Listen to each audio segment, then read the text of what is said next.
हेमकुंड साहिब के कपाट खुलने के साथ ही यात्रा की विधिवत शुरुआत भी हो गई है। कपाट खुलने के पहले ही दिन बड़ी संख्या में तीर्थ यात्री हेमकुंड साहिब के दर्शन करने के लिए पहुंचे।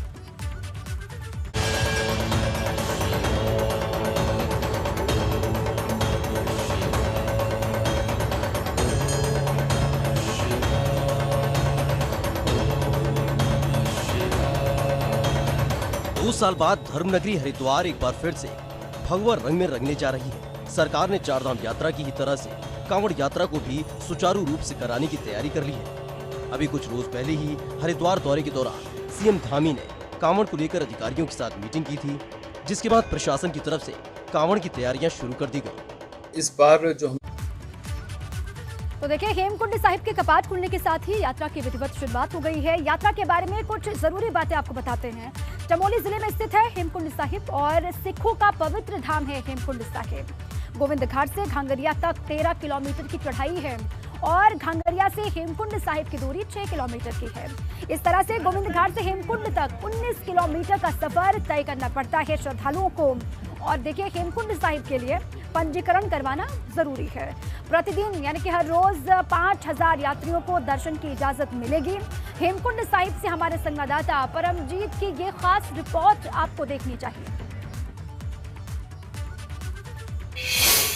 उत्तराखंड में स्थित सिख धर्म के प्रसिद्ध तीर्थ श्री हेमकुंड साहिब के कपाट आज खुल गए हैं। बड़ी तादाद में सिख संगतें कड़कती ठंड में अपने गुरधाम के दर्शन दीदारे करने के लिए पहुंच रही हैं। तस्वीरों में आप देख रहे हैं श्री हेमकुंड साहिब 6 महीने के बाद श्री हेमकुंड साहिब के कपाट खुले हैं। 5 प्यारों की अगुवाई में श्री गुरु ग्रंथ साहिब जी के पावन स्वरूप आज यहाँ पर सुशोभित किए गए हैं, प्रकाश हुआ है। और पंजाब ही नहीं, देश विदेश से बड़ी तादाद में सिख संगत यहाँ पर पहुँच रही है। तकरीबन अक्टूबर तक ये कपाट ये खुले रहेंगे और उत्तराखंड में जितनी भी संगत आ रही है इस हेमकुंड साहिब के दर्शन दीदारे करके अपने आप को बड़े भाग का महसूस कर रही है। तो हेमकुंड साहिब के कपाट खुल गए हैं। पहले दिन किस तरीके की रौनक वहां पर थी, कैसा नजारा था, आपको दिखाते हैं। चरण चलो चलो मार्ग गोविंद। हेमकुंड साहिब की यात्रा शुरू होते ही दरबार गुलजार है।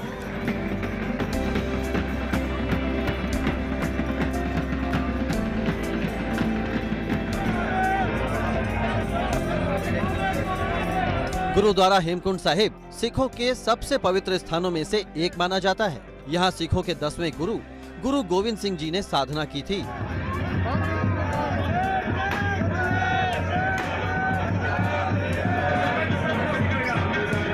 कपाट खुलने के साथ ही हेमकुंड साहिब की यात्रा की विधिवत शुरुआत हो गई है।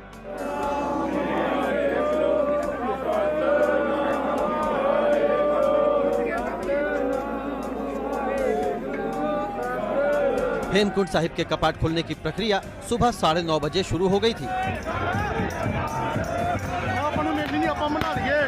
गुरु ग्रंथ साहिब को सचखंड से लाकर दरबार साहिब में रखा गया। सुबह 10 बजे सुखमणि का पाठ हुआ। सुबह 11:15 बजे शबद कीर्तन के बाद दोपहर 12:30 बजे हेमकुंड साहिब के कपाट खोल दिए गए। कोरोना के 2 साल बाद हेमकुंड साहिब की यात्रा शुरू हुई है, इसलिए यात्रियों में जबरदस्त उत्साह है। मगर एक दिन में सिर्फ 5000 तीर्थ यात्रियों को ही हेमकुंड साहिब जाने की अनुमति है। इसके साथ ही हेमकुंड साहिब की यात्रा के लिए भी पंजीकरण करवाना जरूरी है। गोविंद घाट में डॉक्टरों की सलाह के बाद ही तीर्थ यात्रियों को हेमकुंड साहिब जाने की इजाजत दी जाएगी। एबीपी गंगा के लिए जोशीमठ से रणजीत रावत की रिपोर्ट।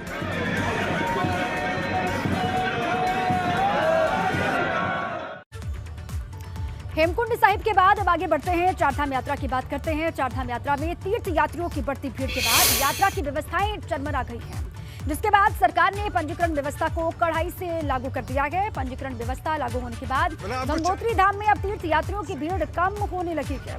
मगर तीर्थ पुरोहित मांग कर रहे हैं कि जब कोरोना महामारी का खौफ नहीं है तो फिर सरकार को पंजीकरण की बंदिशें लगाने की आखिर जरूरत क्या है। इस बार यात्रा जिस प्रकार से अक्षय तृतीया से लेकर आपके